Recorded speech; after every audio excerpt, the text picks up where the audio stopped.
Legacy 21st, an online summit on arts and ideas around organizing and activism 50 years after King. So I'm your host, Farai, and I'm the artistic director of the March on Washington Film Festival. April 3rd, 2018 marked the 50th anniversary of the death of Dr. King. We're all familiar with the civil rights movement from 50 or 60 years ago. And they used a number of tactics in order to put forward this whole quest and notion of racial equality. Things like marches and sit-ins and voter registration drives and freedom rides. And all of those were not just haphazard things that they tried, they were actual strategies that they pored over and thought about and implemented in stages around the country and around the South. So they ended up galvanizing a nation. So now here we are 50 years later, and we wanted to look at which ones of those tactics still work, what are some new strategies that could be employed in organizing and bringing activism to grassroots people and organizations around the country and around the world. And we've asked several experts in the field from different organizations about what they're doing and what they see that works and doesn't. So with us today is a good friend of mine, the indomitable Farai Chideya. So Farai is a number of things. She's a writer and a radio and television journalist, and she is now program officer for creativity and free expression at the Ford Foundation. Welcome, Farai. Hi, Farai. It's great to see you. Lovely to be with you. So let's start off right away with your relatively new gig at Ford. Yeah. What you're doing there and what is the mandate of creativity and free expression? So creativity and free expression is the department that journalism is in terms of grant making, but it also includes the arts, visual, literary, and performing arts, and it includes documentary films, plus, emerging storytelling technologies and the broader idea of narrative change. And so certainly when I think about the civil rights era, narrative change was a big part of the strategy, the signs, I am a man, and in fact, there's an artwork by Hank Willis Thomas that riffs off of I am a man in the Ford's offices, using the lobby. Yeah, exactly. And so I think that there are many different ways that you communicate about social justice, but the broad rubric and mandate is about social justice storytelling. And Ford right now is focusing as a foundation on social inequality and economic inequality and inequality broadly. And these are all things that, that pertain to all Americans in one way or the other and everyone around the world. So I'm going to touch on the immense experience as a journalist and some of the work you've done in covering many of these intersections. We're talking about, as we said, political organizing and activism. And I'm going to start with something I watched you do about a year or so ago that just captured my imagination. And that was you were engaging through Facebook and telling those of us who follow you online that you have been talking with white supremacists after the election and trying to come to some meeting of the minds. Could you talk about what that experience was like and how you pulled that off? Yeah, first of all, I would just be clear that it wasn't about getting a meeting of the minds, because at one point, it's primarily been a conversation with one person who describes himself as a white nationalist and differentiates that from being a white supremacist. Now, I think that's splitting hairs to say the least. I have a good sense of how people self-describe within what I call, organized white extremist movements. I think that he would, be part of that. But it's not about a meeting of the minds. It's about understanding what's going on. Like, I think that at different times, people want to dismiss that organized white extremist movements exist at all.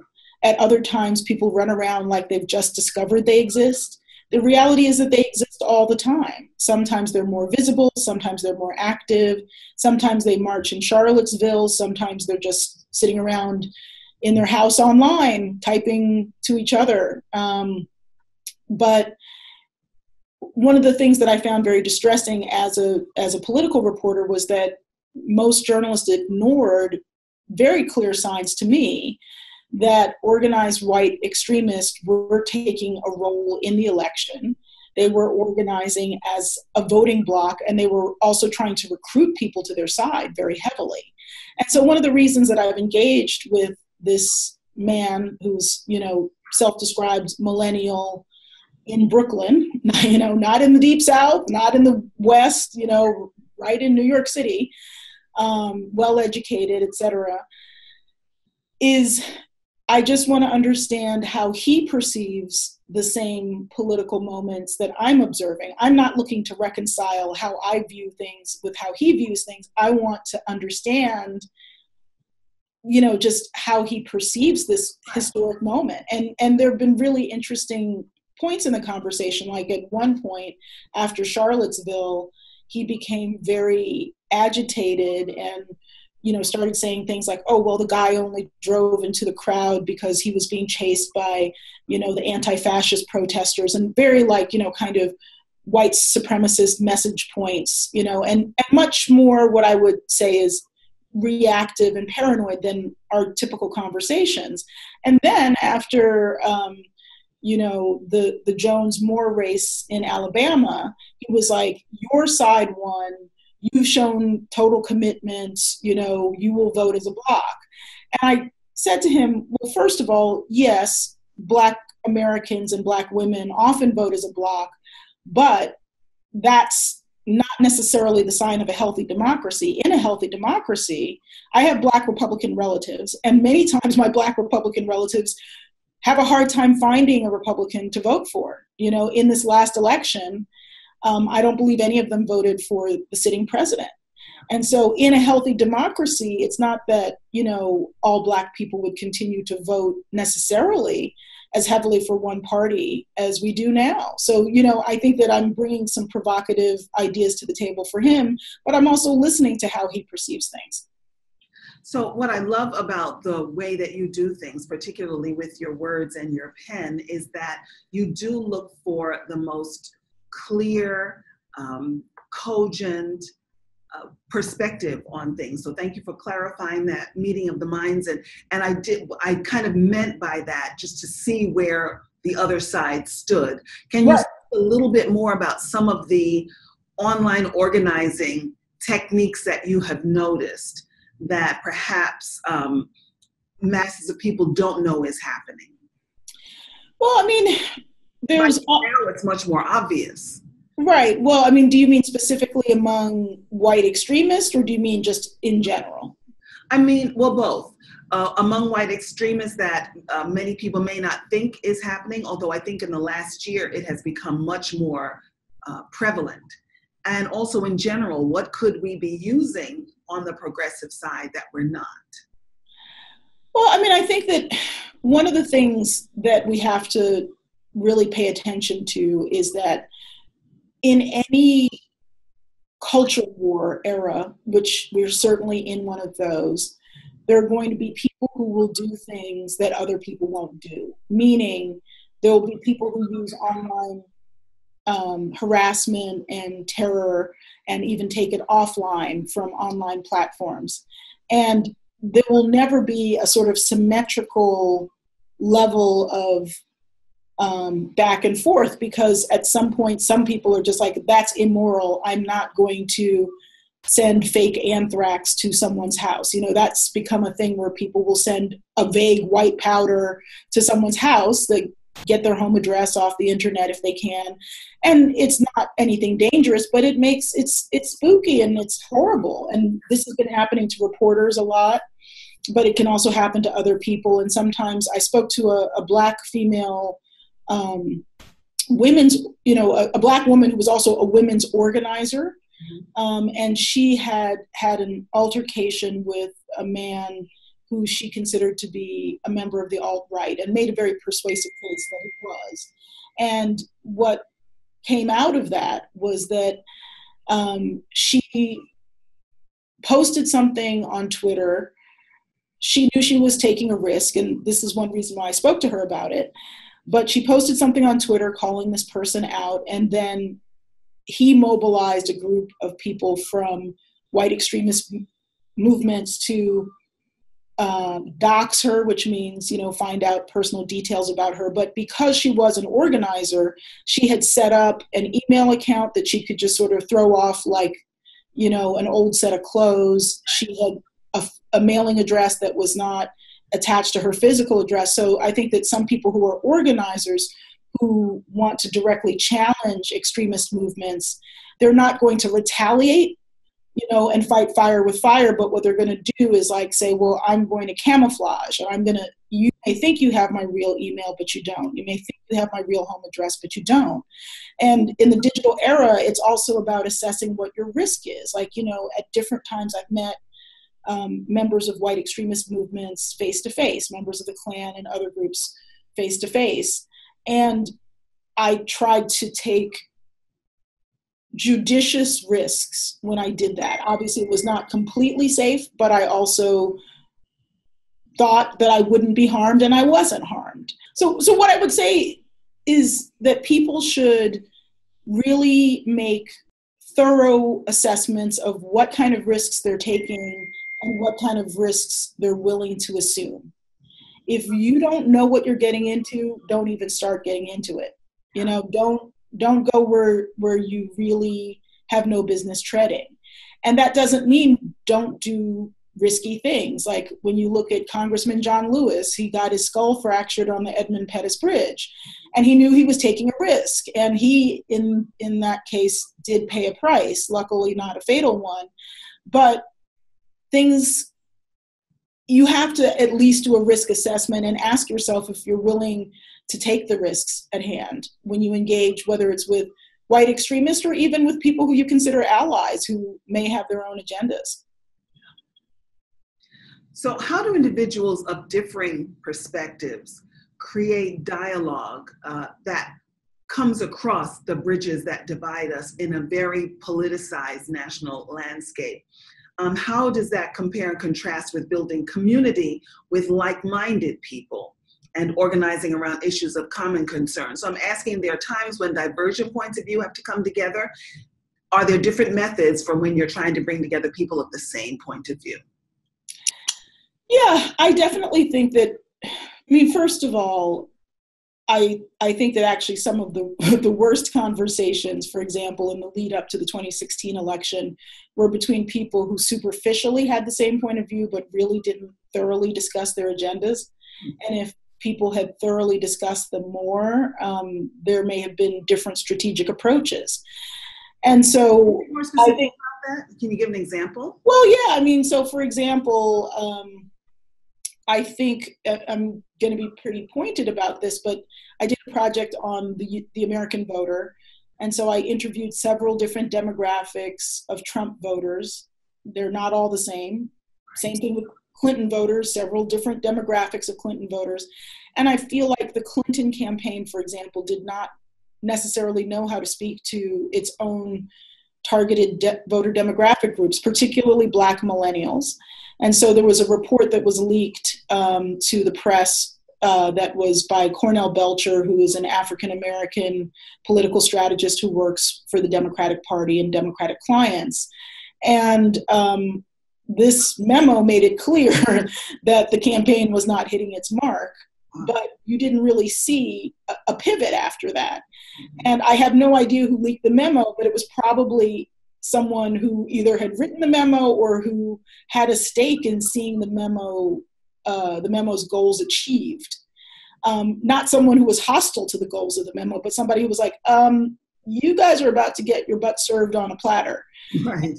And so, and African-American millennials were very soft on Clinton, but the messaging didn't change. And one of the paradoxes of the 2016 election was that for a while, Donald Trump was seen as having no infrastructure and no messaging. But what it really did was it allowed local groups to infuse their own messaging into whatever they wanted to say about the candidate. And so I went to Eastern Ohio, to Trumbull County, which was became a huge, it was formerly blue collar Democrats, and there were auto factories and steel mills that closed down, particularly after NAFTA. A lot of resentment towards the Democratic Party for having abandoned the economy in that region.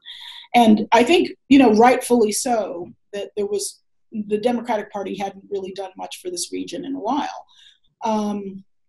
And the Republican Party there was very targeted with its messaging, but it was the Republican Party of Trumbull County messaging to the Republicans and crossover Democrats of Trumbull County.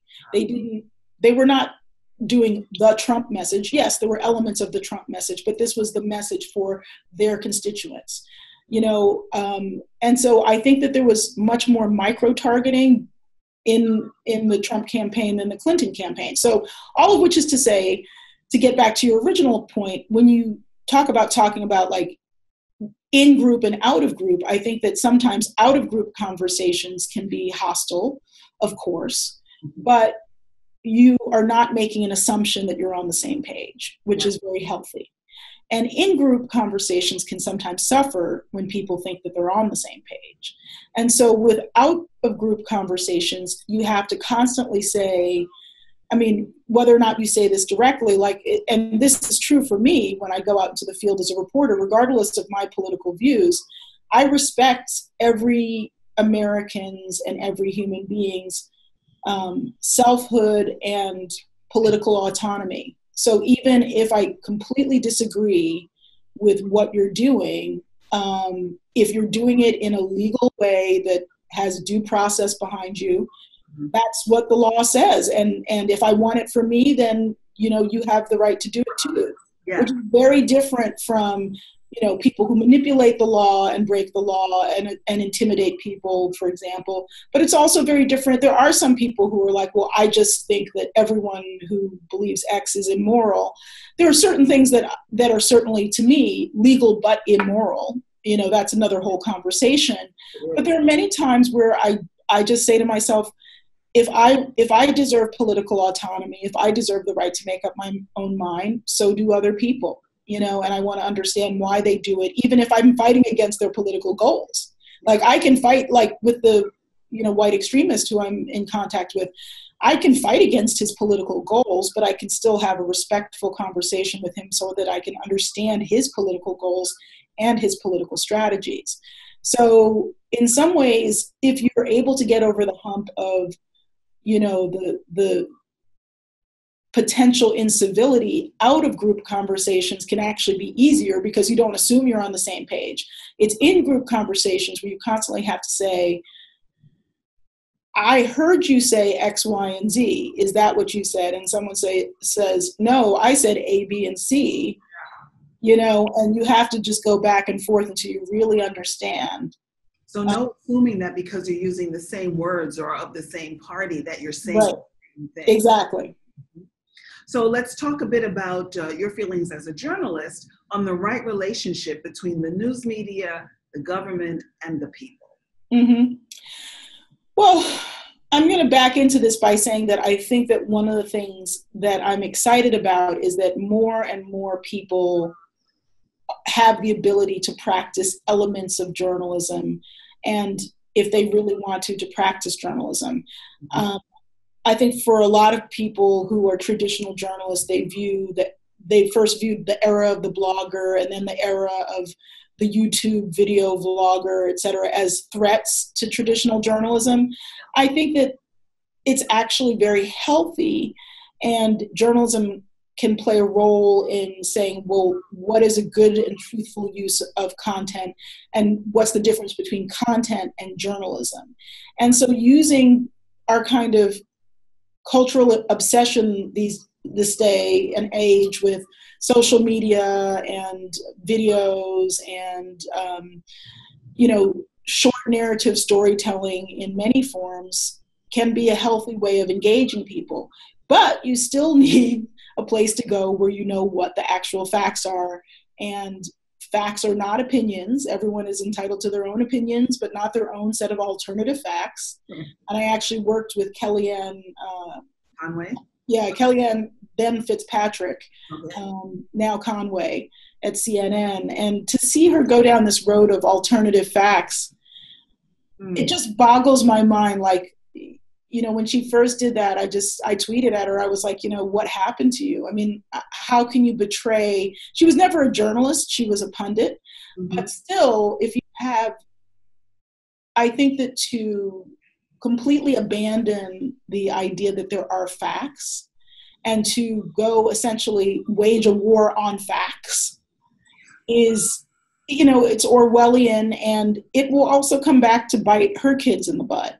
It's not just going to bite, Democratic kids or poor kids or Black and brown kids in the butt.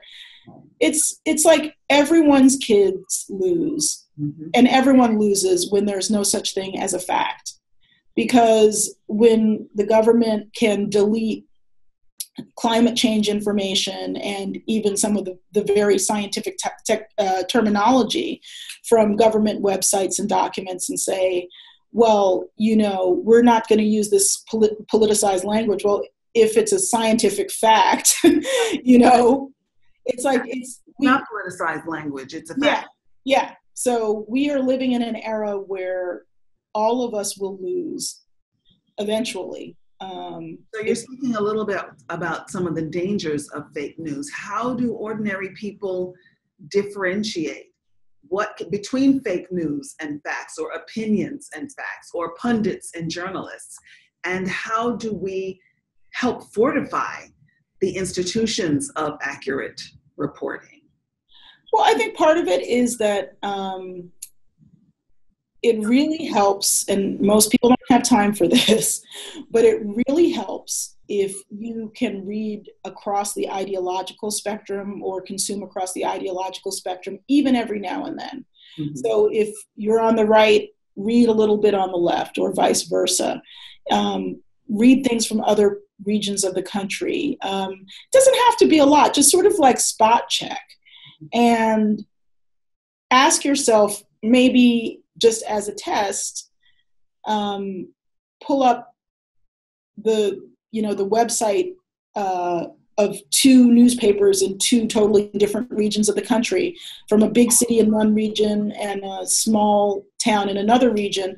How do they frame the news? It helps you to understand that the news is a product that people make. And like a product like, let's say, bread, all different kinds of bread. With me, it's like it can be made well or it can be made badly. It can be tasty and nutritious, or it can be either tasty or nutritious or neither. And just understanding that, that there are choices that you can make in what your news diet is, the same way in what your food diet is. And so if you're going for the tasty but not nutritious, meaning attack punditry that is not based in fact, you'll probably just work yourself up and make yourself angry, but you're not going to actually know what's going on. And that's your choice too. I mean, I think one of the sad realities that we have to grapple with is that a significant number of people actually weaponize fake news. At least 14% of people, at least 14% of the fake news that's circulated is circulated on purpose to win arguments. People know it's fake and they're like, well, I'm just going to use it anyway. And so it's a moral choice to me. Like, if you weaponize fake news to make a point on social media or with your cousin or whatever, you're making, to me, a moral choice to lie, essentially, or to pass on a lie. And it leads to a form of social decay. And again, some people think that they're winning in this battle, but I would say that it's going to be a Pyrrhic victory. Absolutely. One of the things you're saying that has come across in several of these segments in this summit that we've done is that organizing and activism takes some time and some work. Yeah. You want to just skim off the surface. You have to have some skin in the game. You have to put the time in to read or to call or to devote some of your energy to it. And I wonder if this proliferation of quick and easy news/opinion feeds that whole desire to just be spoon-fed or not have to put some effort into maintaining some of these journalistic tenets of democracy. I think you know, the other night I was watching online when Jimmy Kimmel goes out on the street to ask people questions about the quote unquote news. He asked a question about should the United States interfere in what's happening in Wakanda? And folks were trying to give him some serious answers about what our policy should be in Wakanda, the fake kingdom from the movie Black Panther. So people love to appear as though they're informed, sound like it, and be talking about fantasy. Is that a moral failing? Is it laziness? Is it just that we are so now programmed to accept being underinformed? Yeah, and it's also ego. You know, it's like when you a lot of times when you're like, well, of course I can answer that question. And, you know, all of us have done it. I try not to, but sometimes I fall into that trap where like I pretend to have read the book or whatever. Yeah. And you can understand it, but there's, you know, there is a price that we all pay for it.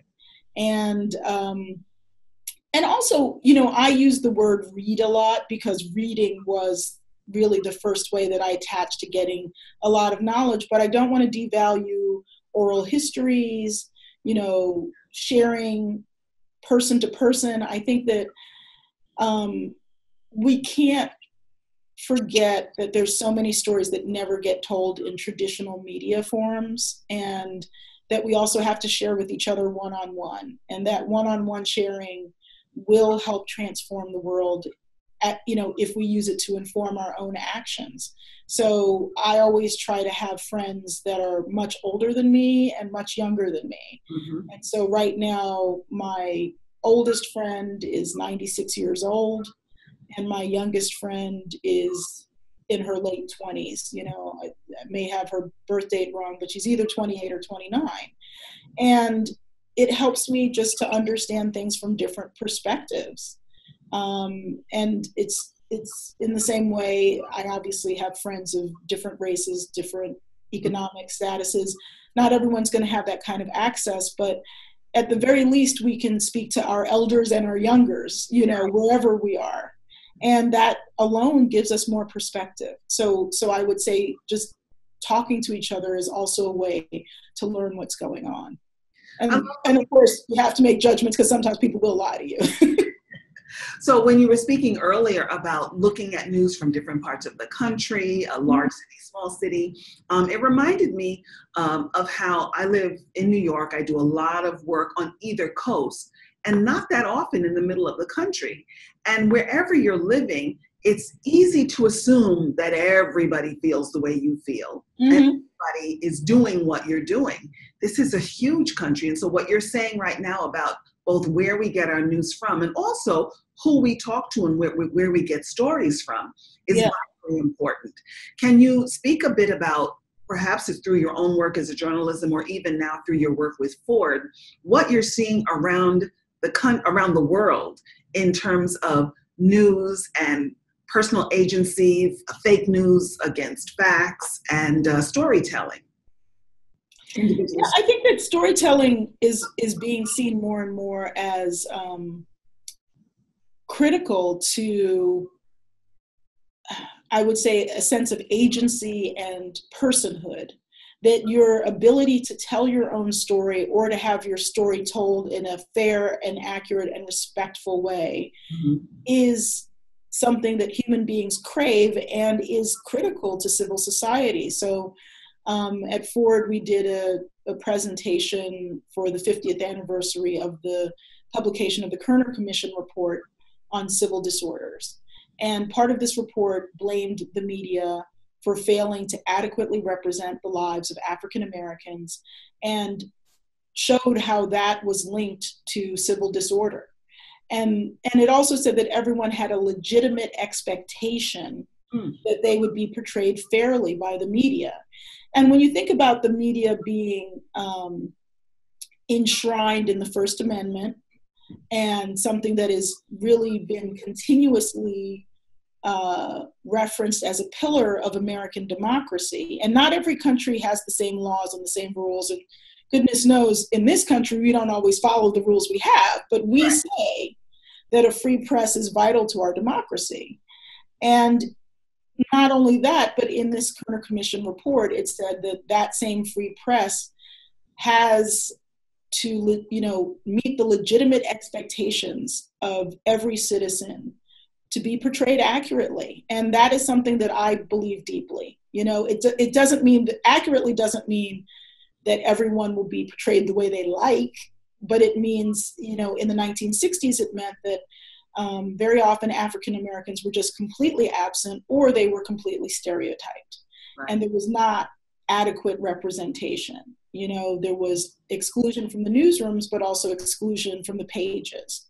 Mm-hmm. And so that failure of journalism to live up to its promise affects where we are today. So I would say globally as well as nationally, storytelling in all of its forms is an important part of being a human being, and an important part of community, and an important part of civil society. It's part of the glue that holds us together, whether it's that one-on-one storytelling or whether it's that much more organized, formalized journalistic storytelling. Do you find that having a wider access to phones and to online, has it changed the dynamic in other countries that you have noticed in a way that impacts journalism or how information is conveyed? I'm thinking about an organization I worked with, and the name is leaving me now, that helped train people in different countries to be citizen journalists, taught them how to report on stories that were happening and how to write about them in places where those stories would not get any coverage at all, but particularly for people both in their countries and around the world to see stories we don't hear about. Have you found any of that in other parts of the world that are making a big difference in societies? Well, there are definitely a lot of interesting connections and synergies with technology and global journalism.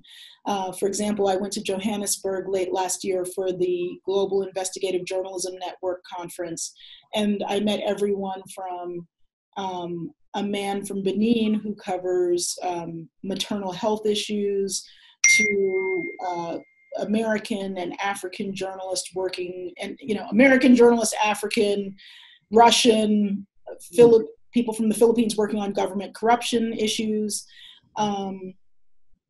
And in developing countries, or what are considered developing countries, very often there was a leap over the landline phone to the cell phone. So in some cases, there's better cell phone connectivity in what we consider the developing world than there is in parts of the US. Mm-hmm.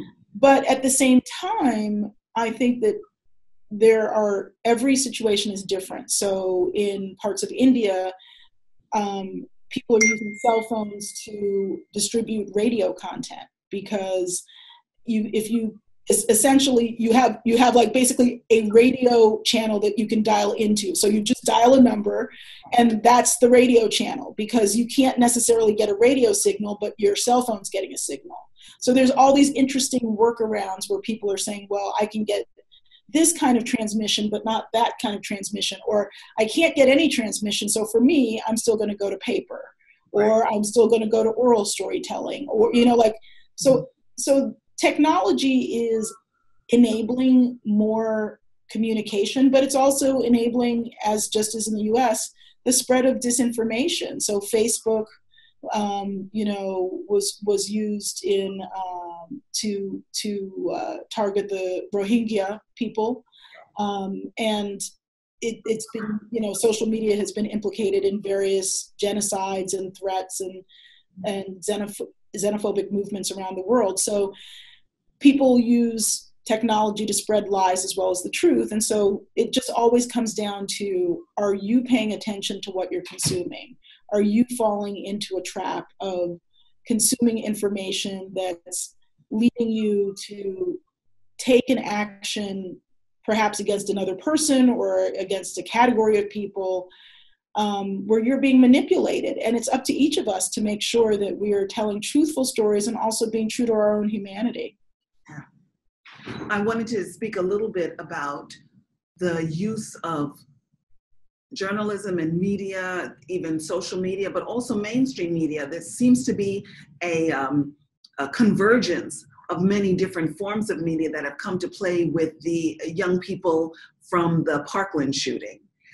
In a very accelerated kind of way. They went from the shooting to galvanizing people in their anti-gun violence movement, to then the backlash of that, folks saying that they were actors and not really students, to the way they are on mainstream media and also using social media to galvanizing the marches. It seems to be happening so rapidly. How do movements or organizations or even individuals kind of keep a handle on how fast it's moving and how well it's being used?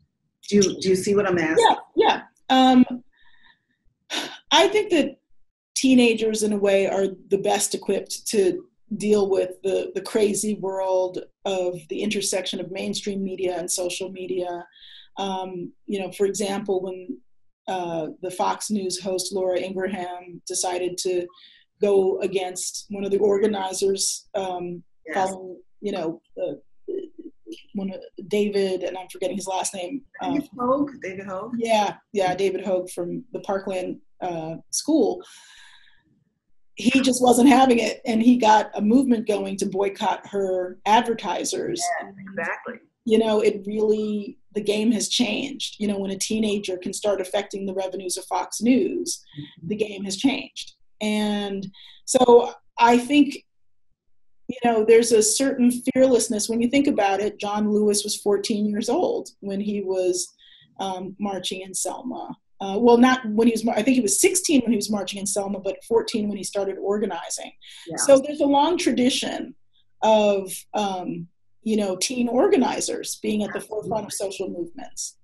I was thinking the other day about that, about the Children's March in Soweto, about the Children's March in the South in Birmingham. So young people, even Dr. King at the Montgomery bus boycott was in his early 20s. Yeah. So young people it's not a new phenomenon.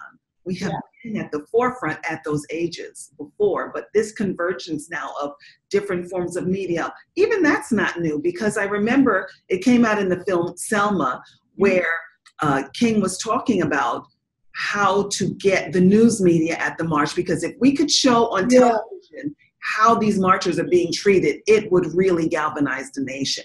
So again, that savvy use of media, I think. Yeah, and celebrities are a part of media, because Harry Belafonte, of course, played a huge role both, out front and in many ways, more importantly, behind the scenes in the civil rights era, providing transportation, providing money, raising money.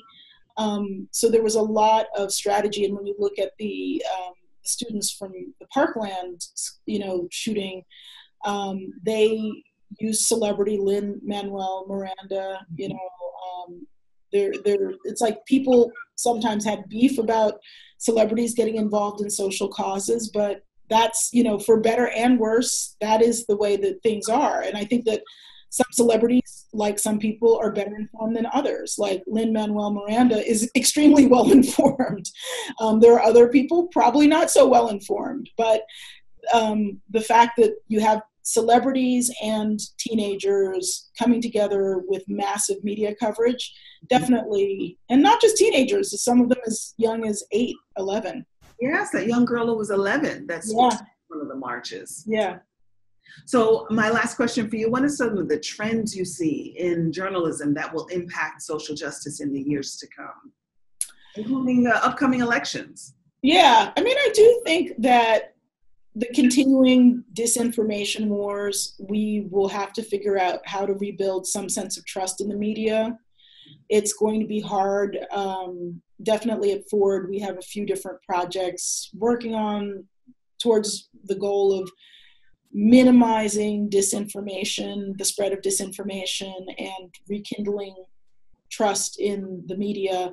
But the trust has to be warranted. So it's not, trust everything. It has to be like, okay, well, this is how you can trust, and what are the mechanics of that. But I also feel like this time that we're in has come about partly because we have not really nurtured local news. A lot of people feel like the news is something that's kind of inflicted on them from afar, as opposed to something that they are a part of. And until we rekindle a relationship between people and local news, I think there'll be a lot of suspicion of what the news is. But local newspapers have been folding, local television stations have been bought by conglomerates and are being programmed by people who don't live there. You see that with Sinclair Broadcasting, among others. But I think that it's really important to have actual local news by and for local people.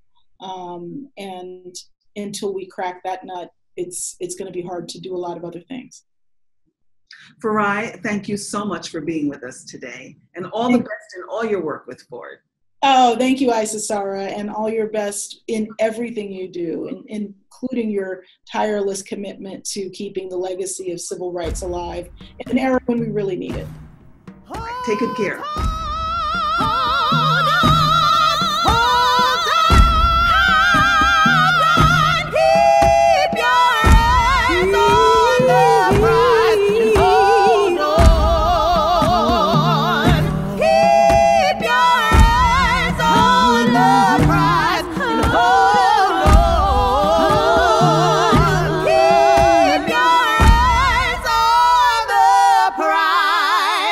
And hold